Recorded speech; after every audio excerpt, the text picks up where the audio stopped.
This is CBC Nova Scotia News. This is CBC Nova Scotia News. Tonight, water warning. A boil water advisory impacting more than 200,000 Halifax area customers stretches into a second day.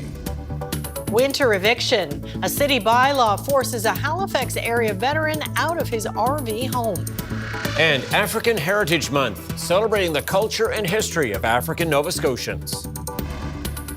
Remaining cold, but temperatures creeping up for Thursday with increasing clouds and some flurries rolling in. Your full forecast is coming up. Good evening. It is the second day of a boil water advisory affecting hundreds of thousands of residents in the Halifax Regional Municipality. And Halifax Water says the advisory will last until further notice. As the CBC's Selena Alders reports, 2 days without safe, clean water has already put a strain on business and the healthcare system, and some are even questioning the use of an emergency alert in the situation. Residents and business owners in the Halifax area are still grappling with a boil water advisory that's been in effect since early Tuesday morning. About 200,000 customers throughout the municipality are affected, and for many, it's been a major inconvenience. This cafe on Coburg Street is taking a significant hit.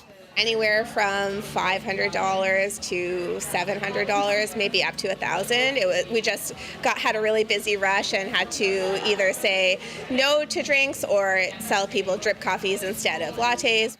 Hack says they already had 18 liters of pre-boiled water ready to go because this is not their first rodeo. In July, an electrical issue at the Pockwalk Treatment Center resulted in a 2-day boil water advisory. This time, Halifax Water says a fuse blew at the plant following a planned power outage. This caused unchlorinated water to enter the supply. Halifax Water did not have any new information to provide on Wednesday, but a spokesperson says the focus is to restore service to customers as quickly and safely as possible. Businesses are not the only ones trying to get a handle on the situation. Nova Scotia Health confirmed that 220 non-urgent procedures had to be rescheduled.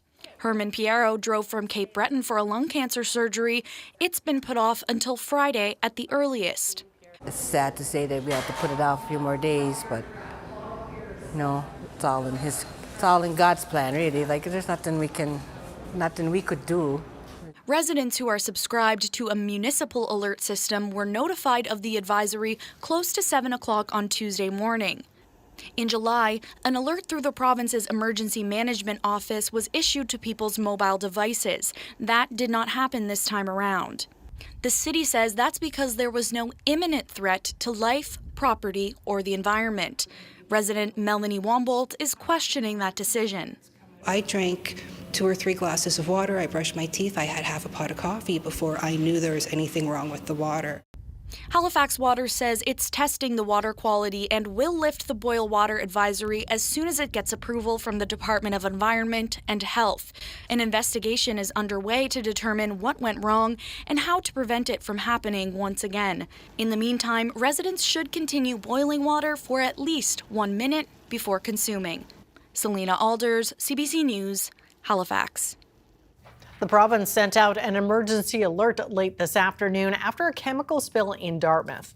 The alert was issued around 4:30, calling for the evacuation of areas near the Bedford Institute of Oceanography and the McKay Bridge. Officials say firefighters found a container of picric acid that was dry. In a dry state, this chemical is highly explosive. The evacuation will remain in effect until the spill can be safely contained and removed.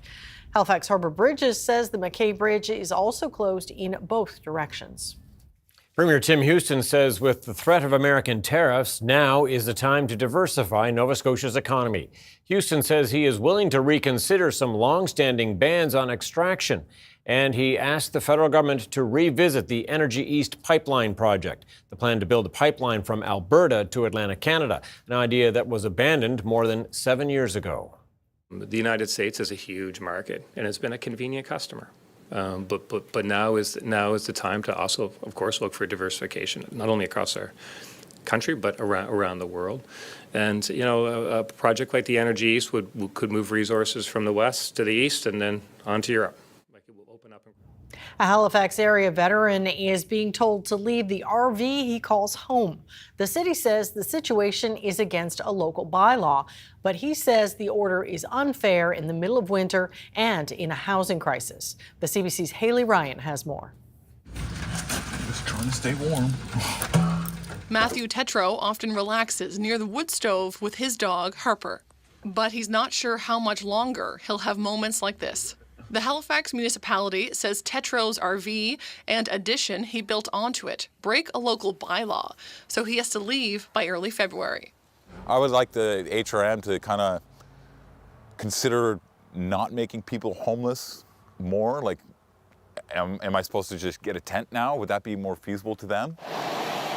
Tetro's RV sits on his mother's property in Wellington, a rural community just north of Fall River. Tetro served in the Navy for about 9 years before he left with a back injury. Although he works full-time, Tetro says he can't afford a place that's also pet-friendly. He says his wood stove is built to the proper codes, and a Halifax fire inspector approved it as a safe heat source.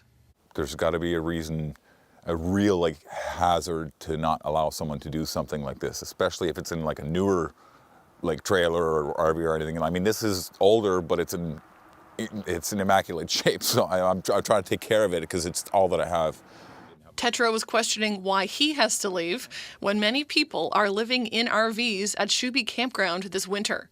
That project is supported by HRM and the provincial government. While many neighbors have been supportive and dropped off firewood, at least one complaint came to the city recently about the RV. His mother says whoever did so should have come to her directly, and they could have moved the RV away from the road or put up screens. Because he doesn't need to be homeless because someone doesn't like the look of the RV. All right, it's that simple. McClung says she can't offer Tetro any space in her home because it's full with family. I've already had 2 sons move home in the house. And it's hard when they all have to come home, you know, because of circumstance and the economy. A city spokesperson says staff are reviewing the situation, but could not offer any more details. If the order isn't dropped, Tetro says he and his dog will likely end up on his mother's couch. It's the winter right now. I'm kind of like, this is my temporary, I want to just be left alone. I'm trying to get by, pay my bills, and it would be nice if they could just, not kick me out. Haley Ryan, CBC News, Wellington. Former Cape Breton Regional Municipality Mayor Amanda McDougall has to pay back nearly $17,000 after an investigation found she spent that money on personal expenses using a corporate credit card, which, according to CBRM policy, is not allowed. A list of expenses released by the municipality shows McDougall used the card to charge for personal travel and accommodations, meals, and a $2,000 trip to the dentist. In an email, McDougall admits she made mistakes. She says her office manager took time off, and as mayor, she should have sought help with administrative issues. The matter has been sent to the Department of Municipal Affairs. And Ryan Snoddon joins us now.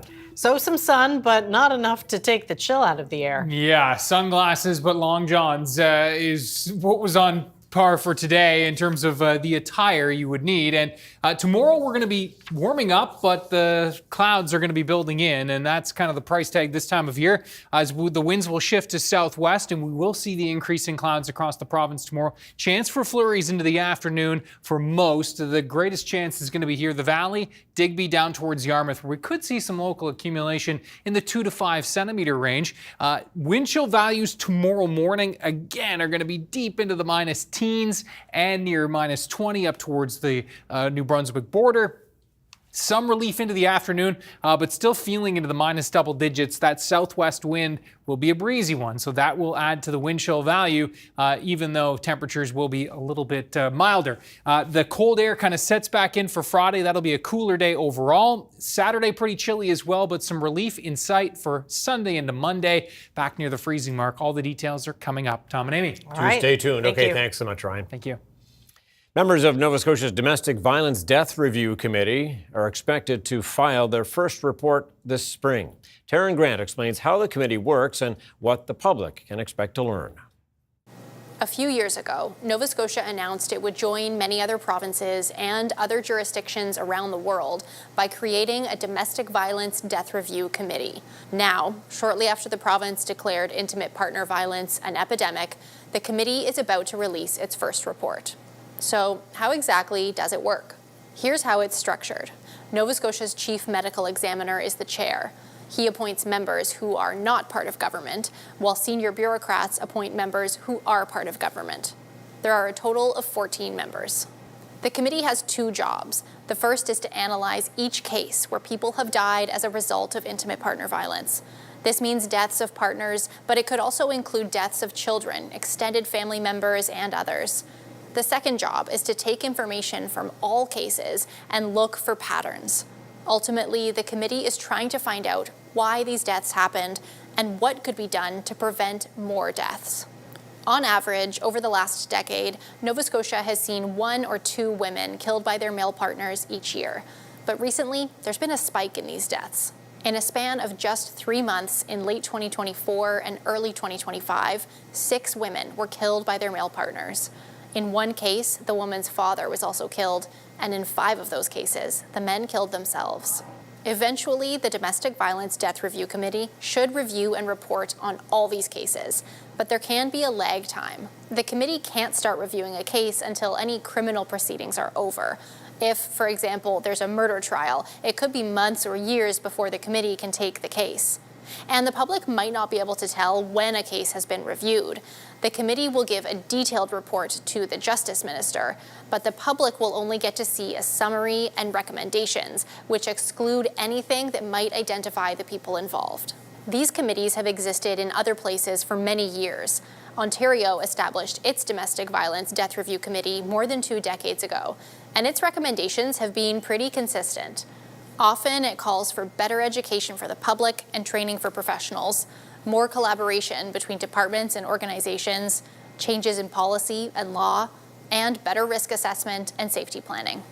Advocates and experts say they expect Nova Scotia's committee to make similar recommendations. They say the crux of the matter will be making sure those things are acted on. Taryn Grant, CBC News, Halifax. Advocates for people with disabilities in Nova Scotia say the province has failed to live up to its legal obligation to find proper homes for hundreds of adults. A Nova Scotia Court of Appeal ruled in 2021 that the government's failure to offer meaningful access to housing for people with disabilities is a violation of their basic rights. That decision stems from an earlier case by 3 people with disabilities who spent years confined to a psychiatric hospital. Vicky Levac lived in a nursing home for 10 years before she was able to find her own apartment in South End, Halifax. It's far too slow. If they're about 10 months to a year behind their agreement that they agreed to legally. So they didn't just say, oh, we'll do it. No, these are legal obligations, and they're failing to meet them. The Department of Community Services says there are 702 adults with disabilities living in residential centres. It says all of them should be moved to community homes by March of 2028.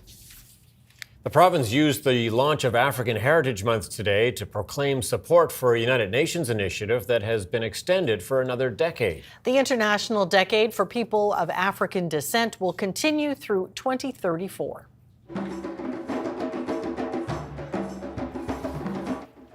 The initiative is an attempt by the UN to recognize that people of African descent are a distinct group whose human rights must be promoted and protected. But one of the local organizations that has been promoting this work is out of money. Bernadette Hamilton-Reid says the province's support needs to be more than symbolic.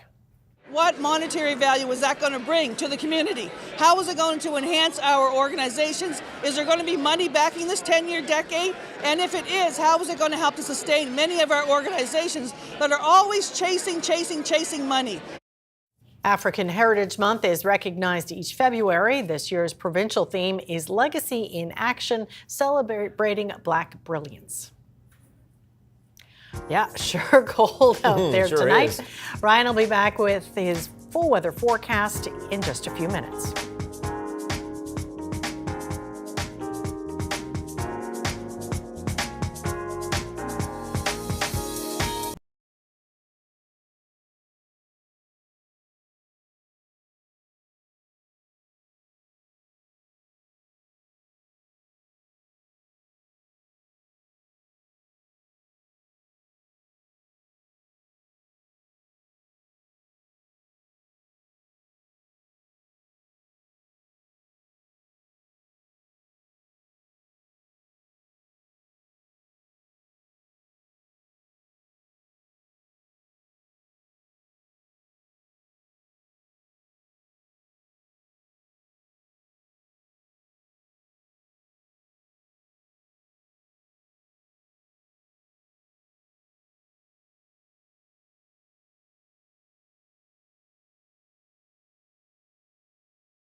Let's begin with a quick update on a story we told you about earlier, and that is the evacuation of the area around the BIO. That has been lifted. The McKay Bridge now back up and running. Things back to normal. That's good to hear. Good for commuters trying to get home tonight For sure. on a very cold night. Yeah, that's right. Very cold night that will be a little bit cooler even than last night was by a couple of degrees. And last night was no slouch. You can see it was definitely very, very chilly. Temperatures were in the minus double digits in teens widespread, and yes, minus 22 in Amherst, minus 24 in Parsboro. Temperatures will likely be similar in that area, but most of us will be a degree or two cooler, as I just said. High temperatures today, we were into the minus double digits pretty much across the board.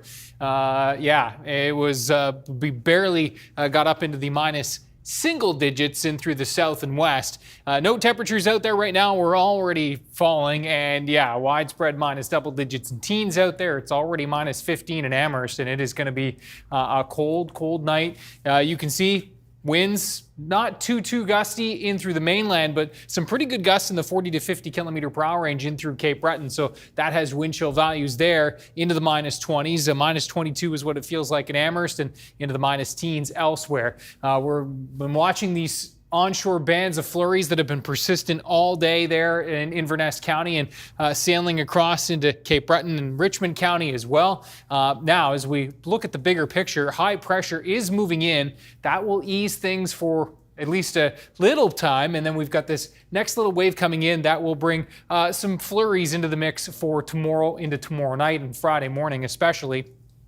The temperatures recovering now in through Houston at 8 degrees, just 1 still in New Orleans, still snow on the ground in northern Florida at this hour, hard to believe, and all across those southern Gulf states. Note temperatures are still pretty chilly in through most of the prairies, but near the freezing mark in through the province of Alberta. Now, as we look at temperatures tonight, minus 12 to minus 18 is going to be about the number for most of us. The mildest temps will be here down and through the southwest. In fact, most of us will be in the minus 14 to minus 17 and 18 range. So it will be very chilly. Cape Breton right around minus 11 to minus 12. The wind chill values tomorrow morning into the minus teens. Note we do bump up a little bit into the afternoon, but still feeling for the most part near minus 10 when you do factor in the wind chill. Note the onshore flurries in through Cape Breton through this evening and overnight. Could see some local accumulation there in the 2 to 5 centimeter range for Inverness County. Pretty quiet elsewhere.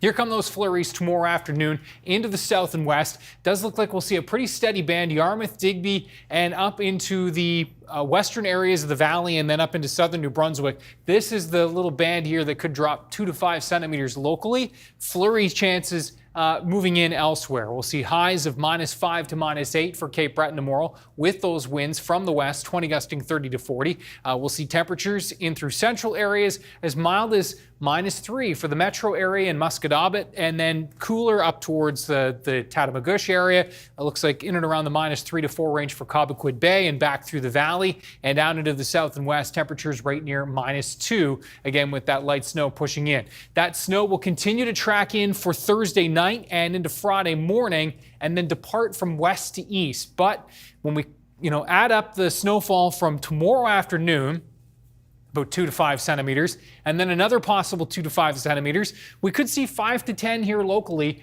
for that west to northwest part of the mainland by the time we get to Friday morning. And we all could wake up to at least a skiff of snow, maybe a couple of centimeters by the time we get to Friday morning. So a heads up on that. Temperatures on Friday, you can see in the minus 3 to 4 range here along the Atlantic coastline. Most of those highs will likely be in the morning on Friday. We're actually going to slide a little bit temperature-wise into the afternoon. So a heads up on that. And it's going to remain pretty chilly, as you can see for Saturday, with temperatures right near minus 5. So a cold 3 days here, and then some recovery into Sunday with a chance for flurries under building clouds. And we'll see maybe even a few showers mixing in for Tuesday. So not totally frigid right through that 7-day forecast. Okay, that's a relief. Good to know. All right, thanks so much, Ryan. Thanks, Ryan. Thank you. Coming up, Justin Trudeau meets with premiers to continue discussing Canada's response to Trump's upcoming tariffs.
Welcome back. Donald Trump's threat to impose tariffs on Canadian goods is spurring politicians here to come up with possible solutions. One of them includes looking to reduce trade barriers between provinces. Kate McKenna looks at what the leaders might do to protect Canadian consumers and businesses.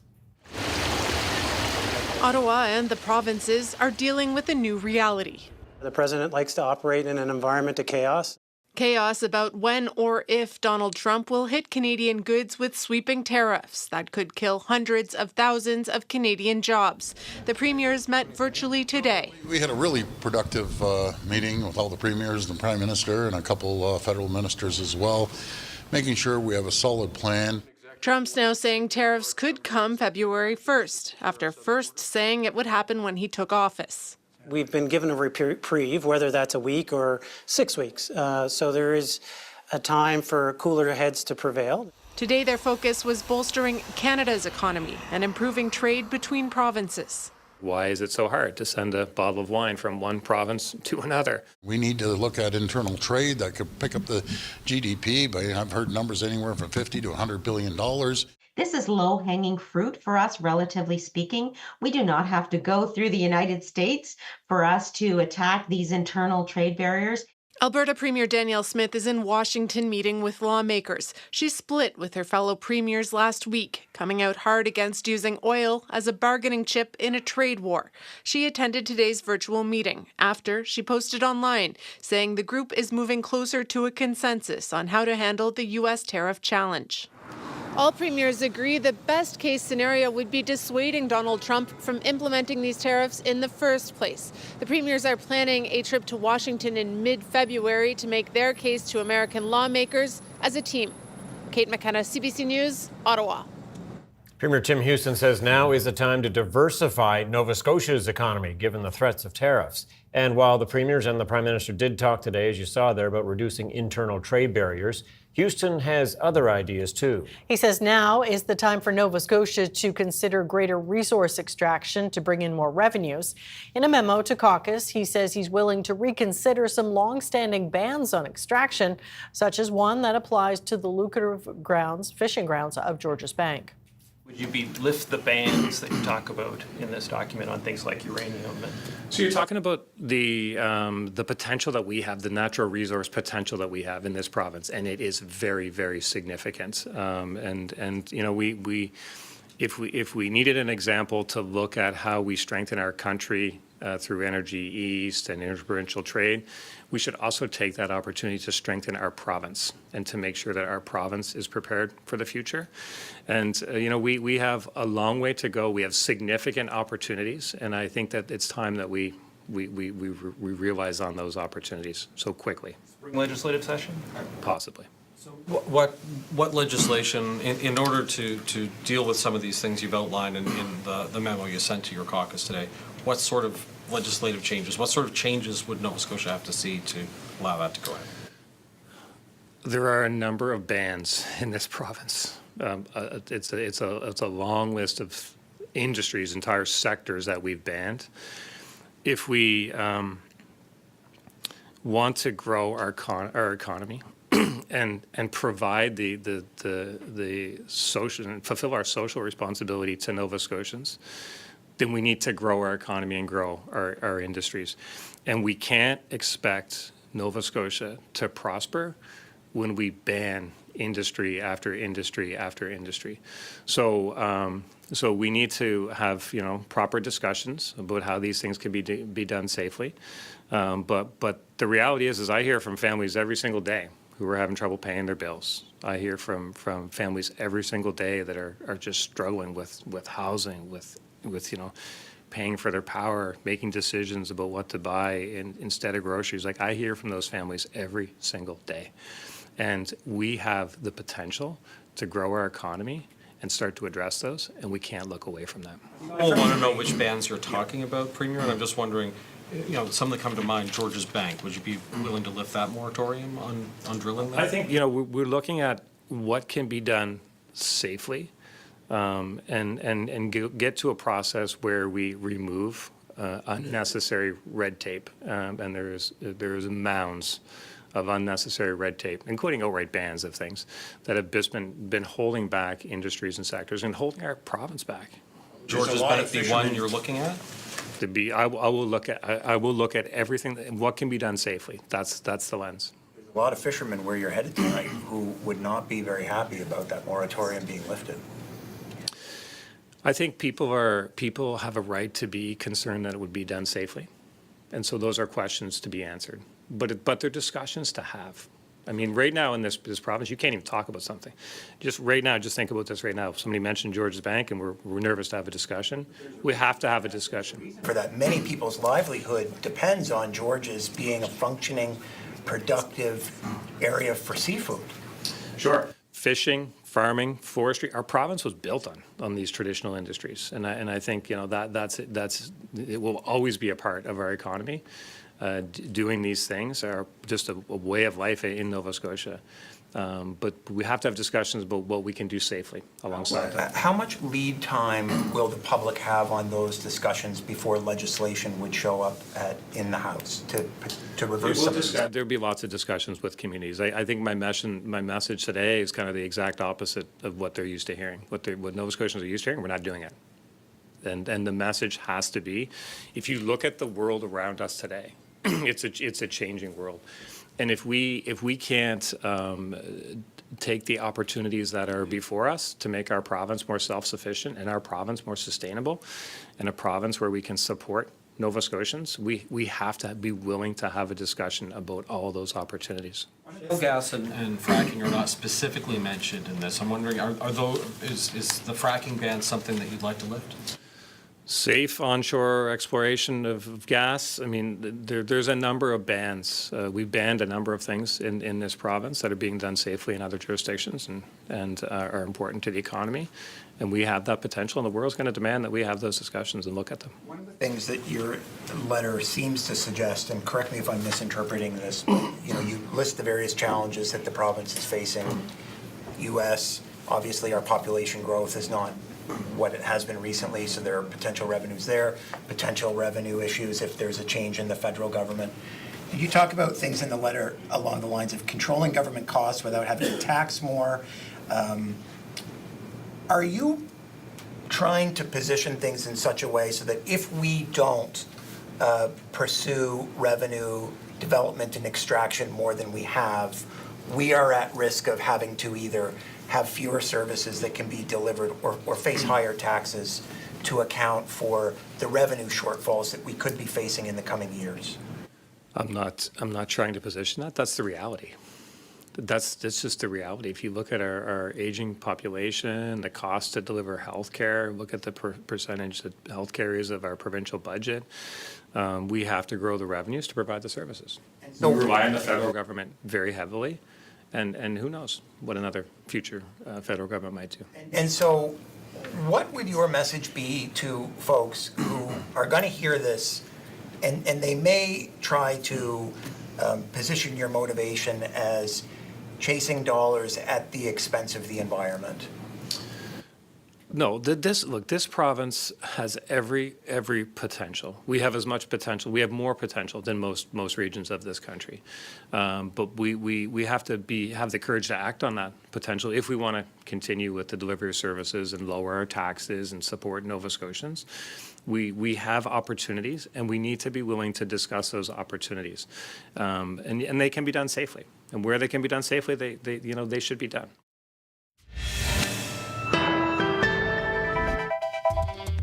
Coming up, Canada's Immigration Department says it will cut thousands of jobs over the next 3 years. And U.S. agents now have wider powers to carry out another key Donald Trump pledge to deport 11 million undocumented migrants.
Welcome back. The federal government says most provinces and territories must cut this year's allotted spaces for immigration programs for skilled workers by half. As the CBC's Rafi Boudjikanian reports, it's triggering concerns about the impact on the labor force and the economy.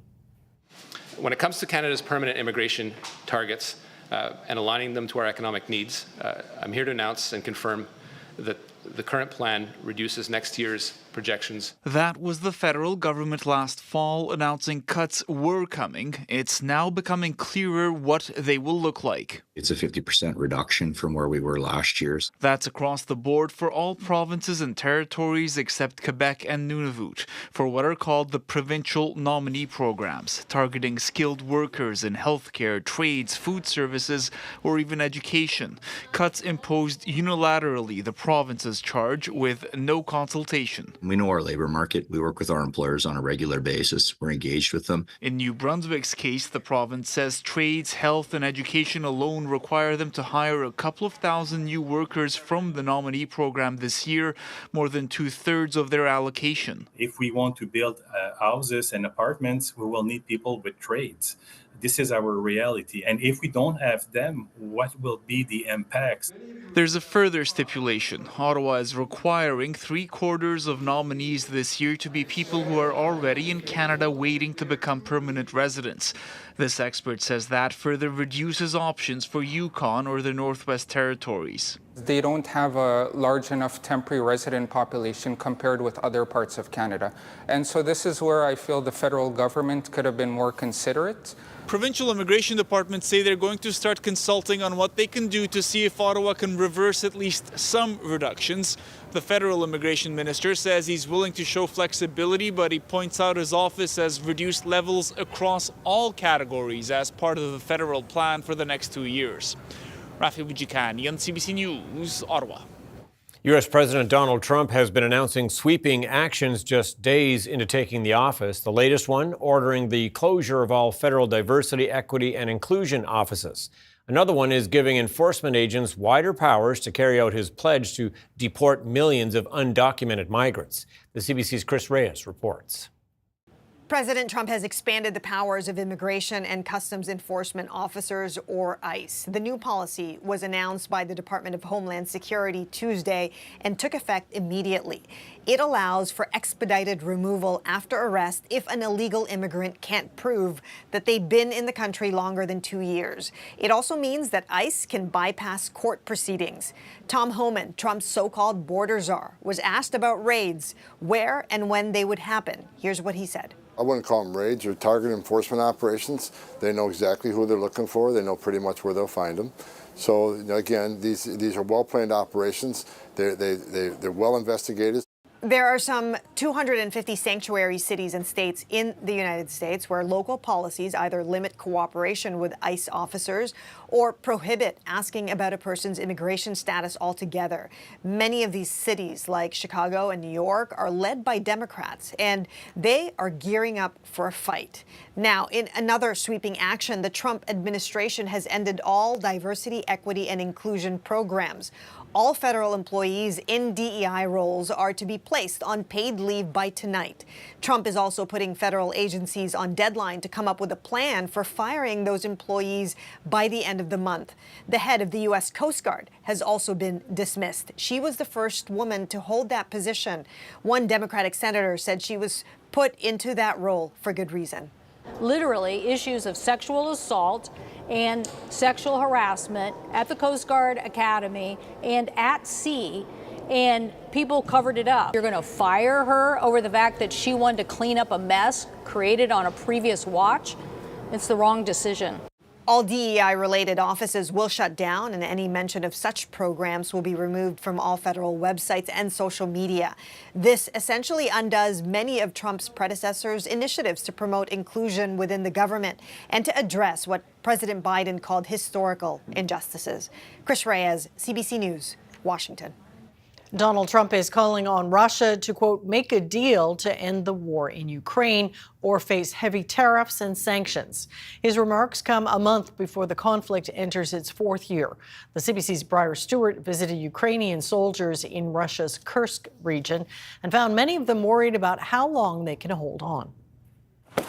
I'm about 15 kilometers from the Russian border in Ukraine's Sumy region, and behind me are a group of Ukrainian soldiers who've been fighting in Kursk for months. They now have a few days off from the front line, and they're here testing their weapons. Now, we spoke with a number of them, including foreign fighters that have volunteered to fight for Ukraine. They've all described a situation where they're completely exhausted. They say Ukraine is very short of manpower, very short of soldiers. It is a real issue. They talk about how some units on the front line have to abandon their positions because they just do not have enough people or enough equipment. What a lot of people don't realize is the actual assaults and stuff, you know, the fear and stuff you're going through is not the biggest problem, but to see your friends dying around you the whole time, and it's the whole time. You know, like when you have one or two traumatic experiences, it's something else, but the whole time, it kind of gets to you. Now, we know that Russia holds about 20% of Ukrainian territory, and when Ukraine made that incursion into Kursk in the summer, they had a bigger area. Now, that's not the case. Russia is continuing to claw back some of the territory with the help of thousands of North Korean soldiers.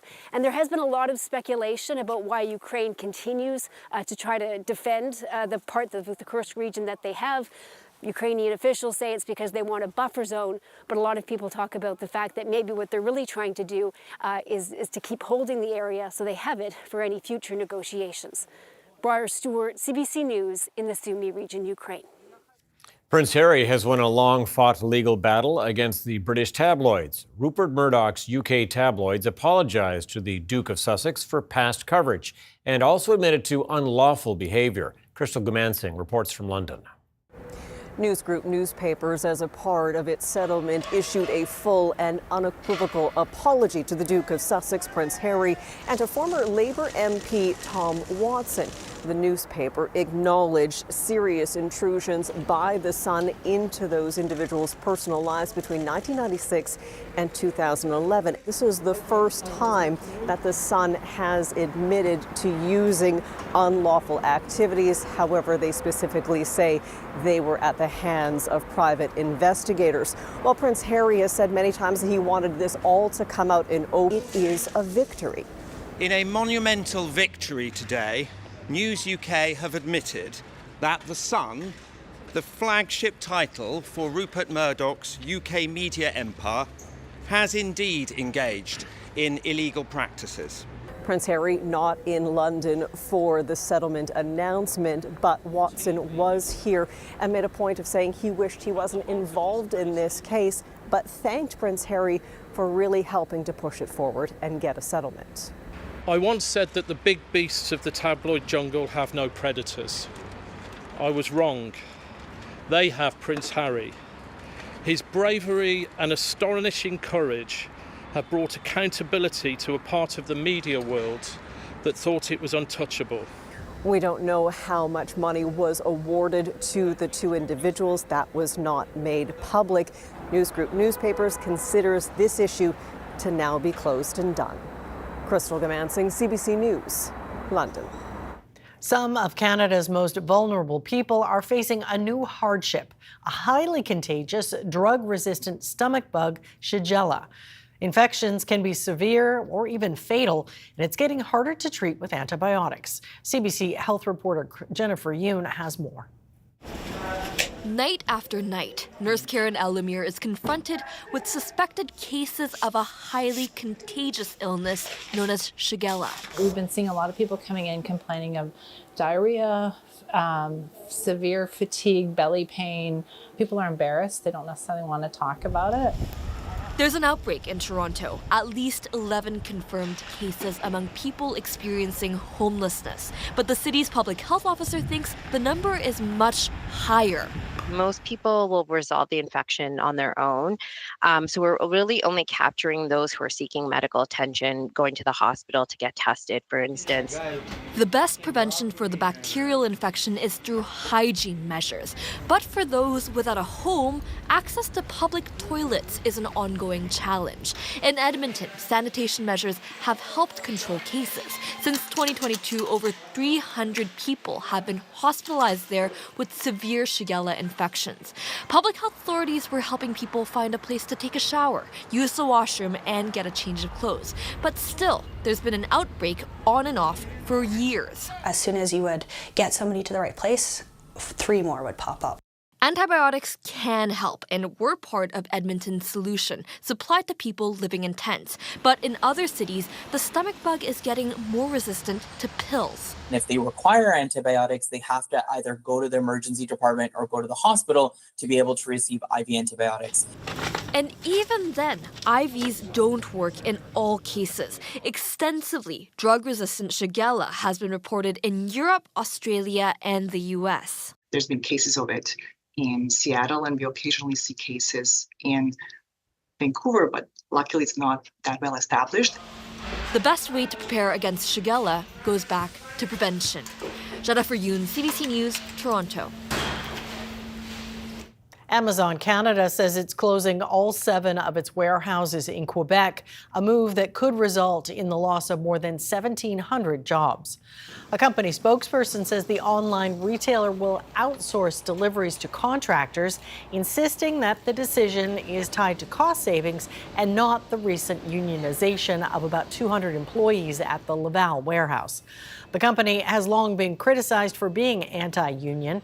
It's not clear exactly when Amazon's plans to close the facilities, but a spokesperson told Radio Canada it would happen in the next 2 months. Strength in technology and industrial stocks helped Canada's main stock index move higher today, while U.S. stocks markets also climbed. Here's a look at the numbers as we head to break.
Whether you're just waking up or you're on your way to work, we're here bringing you compelling stories from across the province.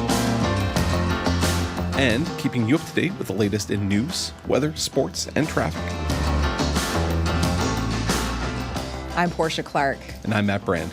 Join us for Information Morning for the Mainland, weekdays on CBC Radio.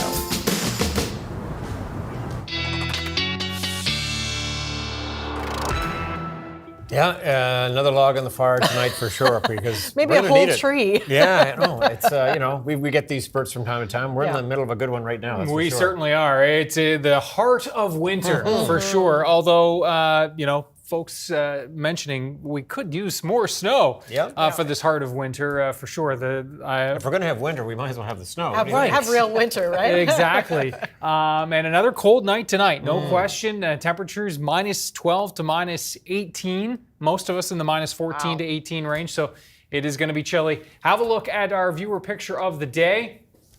And you can see we're zooming in.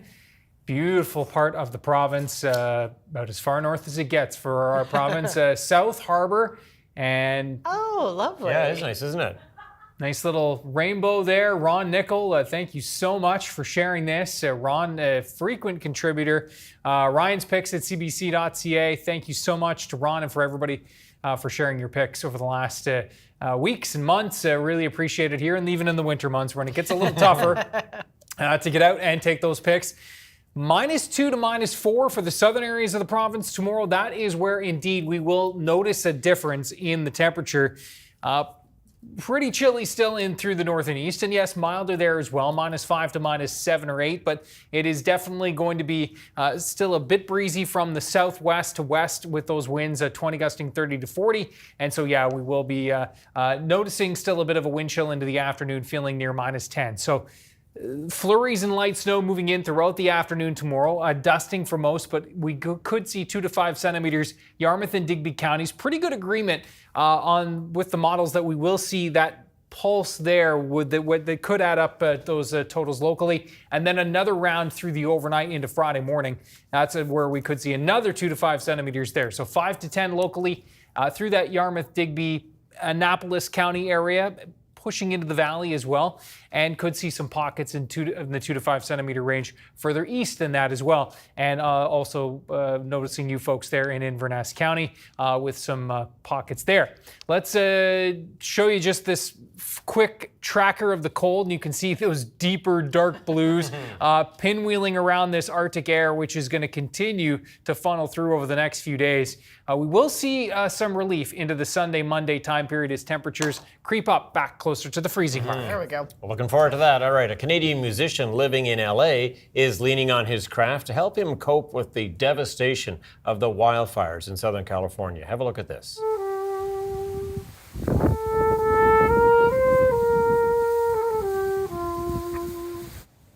That's Canadian trumpet player Jens Lindemann playing a somber tune while standing in the rubble of what used to be his LA home. When he and his wife were ordered to evacuate last week, Lindemann grabbed 8 of his 35 trumpets, his Order of Canada pin, and a few other items. Their home was engulfed in flames several hours later, and they lost everything. He says his love of music will help carry him through the devastating loss and hopes it will help others too. He's preparing a concert performance next month in South Carolina. Beautiful music. Sure is. That's it for us tonight. Thank you so much for watching. We will see you next time. Good night. Take care.